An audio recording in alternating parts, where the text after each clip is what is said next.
Like, share and subscribe. Like, share and subscribe. OceanGate की Titan submarine ने अपना सफर कनाडा के सेंट जॉन पोर्ट से शुरू किया। जिस लोकेशन पे इसको ओशन के अंदर डाइव करना था, ये सेंट जॉन से 700 किलोमीटर दूर नॉर्थ अटलांटिक ओशन में वाक़ है और इसी पॉइंट पर ठंडे पानी के नीचे ओशन की गहराइयों में टाइटैनिक का शिप रेक भी मौजूद है।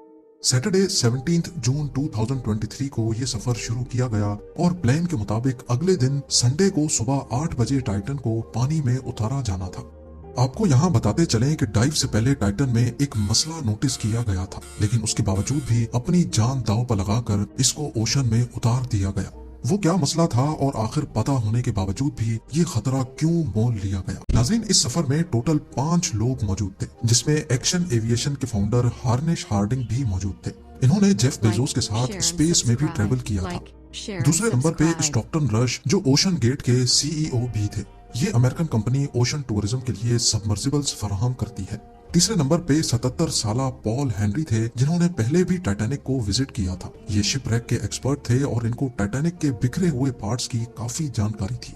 और आखिर में पाकिस्तानी बिजनेस टाइकून शहजादा दाऊद अपने बेटे सुलेमान के साथ इसी सबमरीन का हिस्सा थे। 17 जून को डाइव करने से पहले हार्नेश हार्डिंग ने इंटरनेट पे अपना आखिरी पोस्ट किया था। उनका कहना था कि शदीद सर्द मौसम की वजह से उनकी डाइव डिले हो गई है। कल सुबह को जब थोड़े वक्त के लिए मौसम बेहतर होगा तो हम डाइव कर जाएंगे।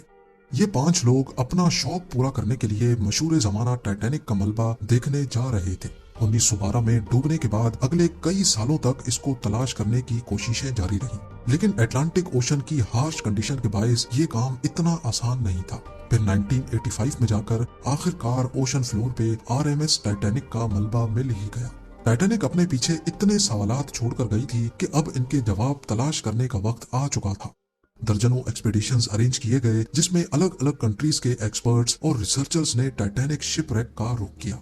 Canadian film maker James Cameron ने 1995 में टाइटैनिक के मलबे के दर्जनों दौरे किए और फिर 1997 में टाइटैनिक मूवी रिलीज की गई।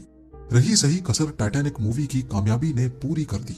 इसने इतनी धूम मचाई कि अब टाइटैनिक के मलबे को खुद जाकर देखना करोड़ों लोगों का ख्वाब बन गया। यानी ये काम अब सिर्फ रिसर्च के मकसद तक ही महदूद नहीं, बल्कि शिपरेक साइट पर टूरिस्ट भी जाना शुरू हो गए।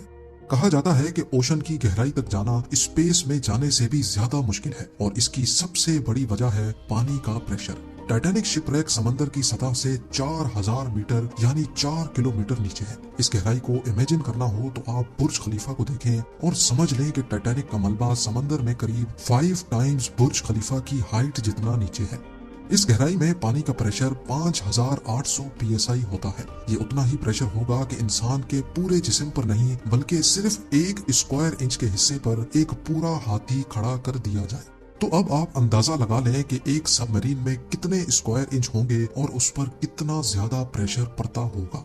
खैर, संडे 18 जून 2023 दोपहर को 12 बजे सबमरीन का सफर स्टार्ट हुआ। नॉर्मली टाइटैनिक तक पहुंचने में 2 घंटे लगते हैं, लेकिन 1 घंटे 45 मिनटों के बाद ही मदरशिप पोलर प्रिंस, जो के ऊपर वेट कर रही थी, उनका सबमरीन से राब्ता टूट गया। अगर 2 घंटे टाइटैनिक तक पहुंचने में लगने थे तो सिर्फ 15 मिनट पहले राब्ता टूटने का मतलब है कि सबमरीन टाइटैनिक के काफी करीब पहुंच चुकी होगी। समंदर की इस गहराई में सूरज की रोशनी पहुंचना नामुमकिन है और यहाँ हर वक्त इंतहाई सख्त अंधेरा होता है। इतनी गहराई में वायरलेस सिग्नल का टूटना एक नॉर्मल बात होती है, लिहाजा पहले इस बात को ज्यादा सीरियस नहीं लिया गया।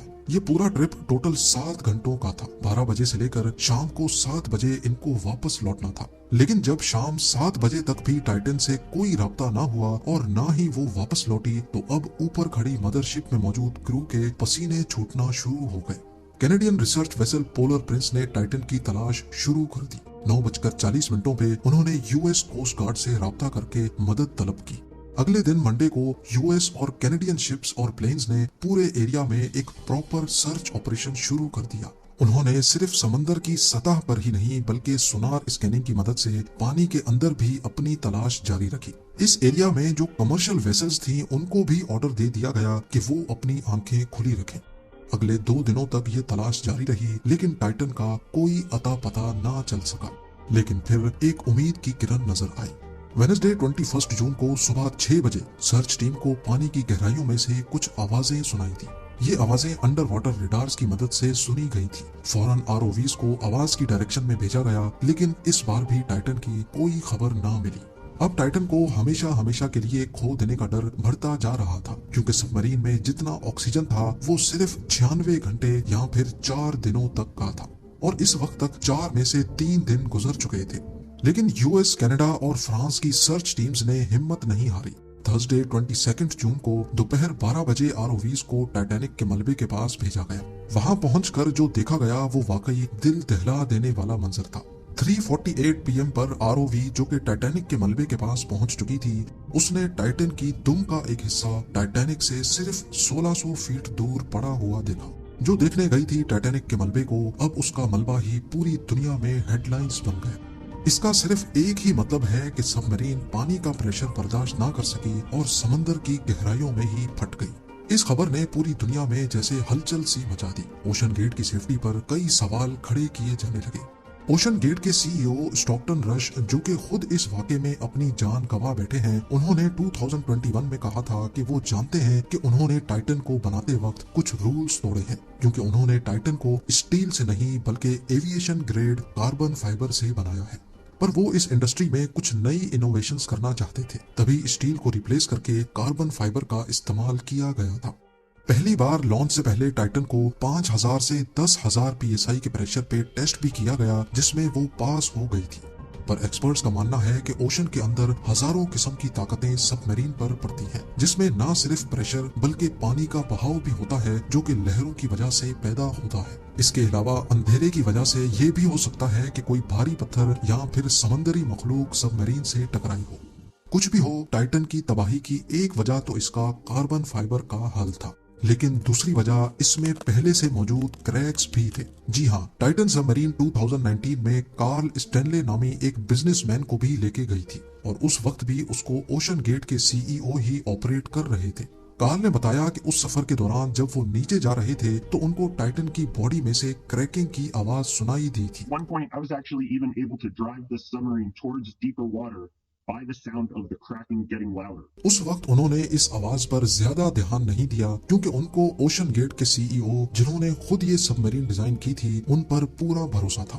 لیکن اس حادثے کے بعد انہوں نے CNN کو بتایا کہ شاید وہ آواز اس بات کی وارننگ تھی کہ ٹائٹن کی باڈی پانی کا پریشر برداشت نہیں کر پا رہی۔ اگر یہ بات سچ ہے تو اس میں کوئی شک نہیں کہ ٹائٹن کی باڈی میں کریکس پڑنا پہلے سے شروع ہو گئے تھے۔ 2018 میں اوشن گیٹ کے ایک ایگزیکٹو نے ٹائٹن کی کاربن فائبر باڈی کے خلاف آواز اٹھائی تھی۔ ان کا کہنا تھا کہ یہ مسئلہ سب مرین کے پھٹنے سے صرف چند ملی سیکنڈز پہلے پتا پڑے گا، اور حقیقت میں بھی ایسا ہی ہوا۔ جس گہرائی میں ٹائٹن پھٹی ہے، ایکسپرٹس کا کہنا ہے کہ اس کو پھٹنے میں صرف 0.3 سیکنڈز لگے ہوں گے۔